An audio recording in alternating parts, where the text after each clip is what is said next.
পিঙ্কি মাইকি কত খারাপ দেখছো কি লেখছে, কয় কি ইতি বলে বেড়াগুলোকে শুইয়া টাকা ইনকাম করে। মানে মানুষ কতটা নিচু নামলে, কতটা খারাপ হইলে মানে এইসব কথাগুলো মানুষ বলতে পারে। সম্প্রতি কেয়াসিন এবং মিথিলা অন্তরার গোপন অডিও ও রেকর্ড ছবি ভাইরাল করে দিয়েছে।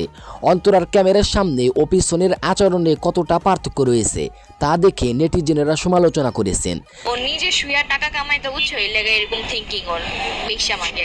এই দ্বন্দ্বের কারণ জানতে গিয়ে বলা হয়, গত 3 বছর আগে রাকিব, অন্তরা ও মিথিলা একই চ্যানেলে কাজ করতেন। তাদের মধ্যে ঝগড়া ও নানান কারণে তারা আলাদা হয়ে যায়।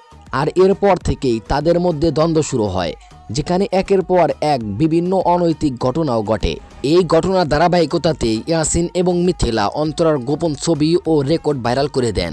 গালির বিপরীতে গালি থাকা সত্ত্বেও মিথিলা এখানে নিজের দোষ চেপে রেখে বাংলাদেশের নাম্বার 1 ইউটিউবার রাকিব হোসেনের স্ত্রী অন্তরার মুখে এমন অকট্য ভাষায় গালাগালিকে কাজে লাগিয়ে তাকে সমালোচিত করতে চেয়েছিল, যা দর্শকরা কোনোভাবে মেনে নেবে না।